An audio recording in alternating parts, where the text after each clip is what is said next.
Let me guess. You've been told to follow your passion and the rest will just fall into place.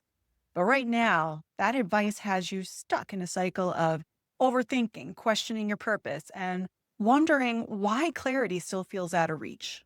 In this video, I'm breaking down why follow your passion, that advice is keeping you overwhelmed and unclear. And I'm going to walk you through the exact method I use with my coaching clients to uncover a direction that feels aligned, grounded, and ready for action.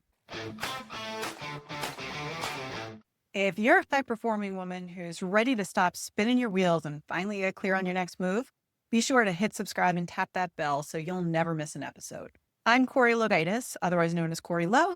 I'm a TEDx and professional keynote speaker. I'm a high performance coach, and also I'm creator of the Overwhelm Culprit Framework. I help women leaders and entrepreneurs like you ditch the fluff, overcome burnout, and take aligned action that actually moves the needle. One of my recent clients came to me after struggling with this exact topic. She had been stuck in purpose paralysis for years. But once we uncovered her true drivers, she had the clarity to build a coaching practice that books clients consistently and feels deeply meaningful. Let me show you how we did it. Now, first things first, and this is going to be somewhat controversial, but follow your passion is incomplete advice. This advice, it puts pressure on you to know the exact right thing when most people's passions evolve over time.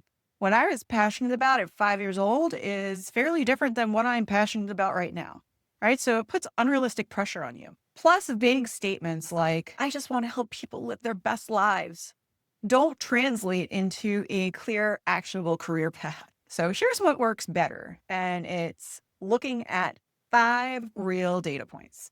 This is the exact process that I walk my clients through when they feel stuck or unclear on their purpose in particularly.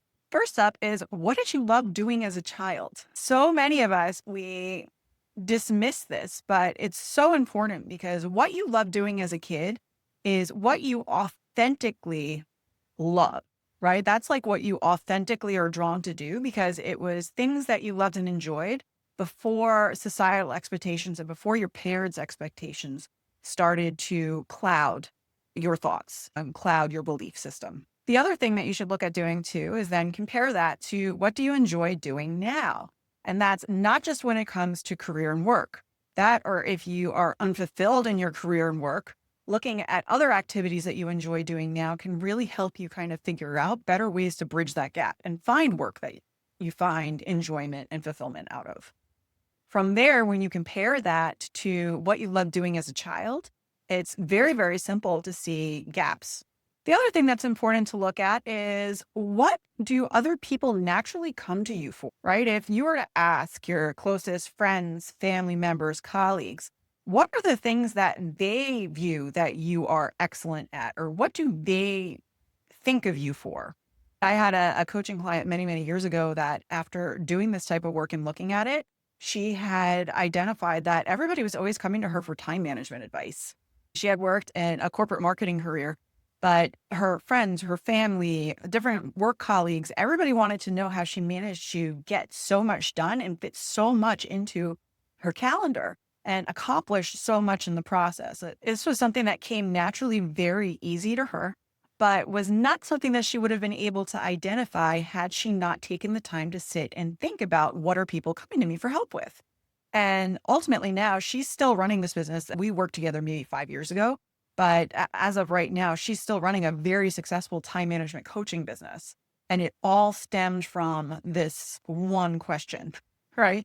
Looking at, what did other people come to her for? Another thing that's really helpful to look at too is, what pivotal moments have shaped who you are today.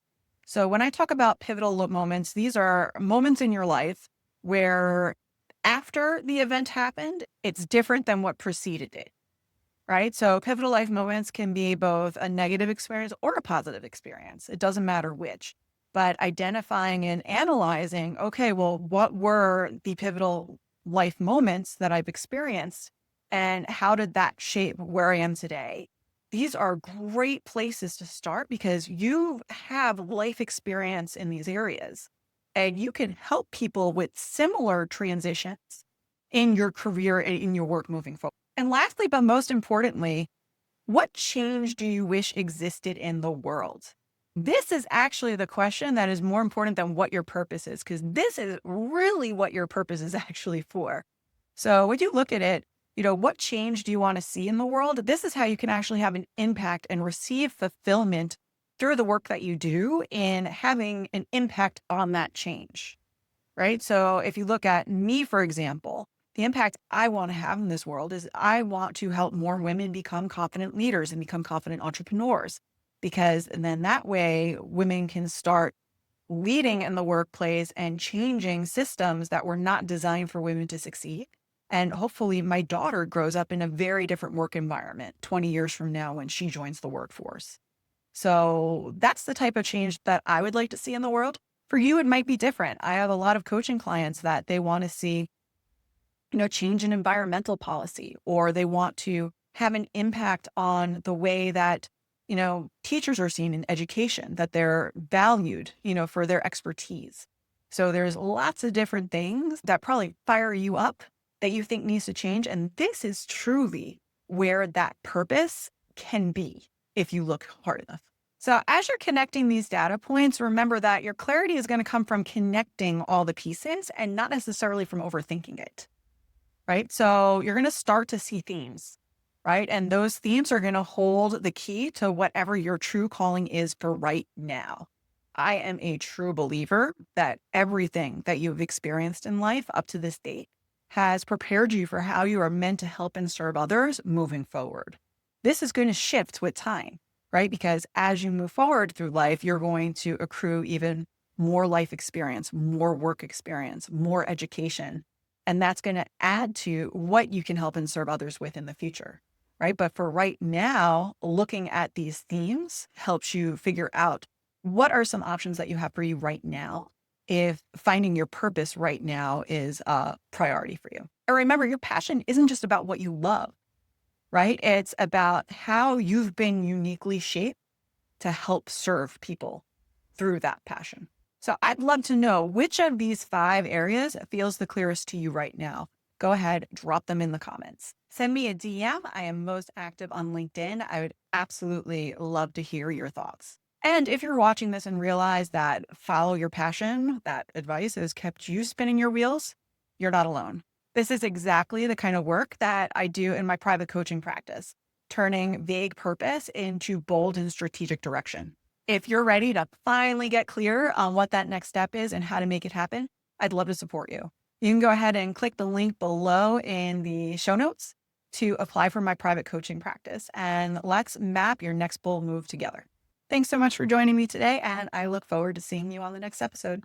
Thanks for checking out The Next Step with Corey Lowe. If this episode resonated with you, share it with a friend, subscribe, and leave a review. Together, we'll transform overwhelm into action, and we'll keep taking the next step towards confident leadership. See you next time.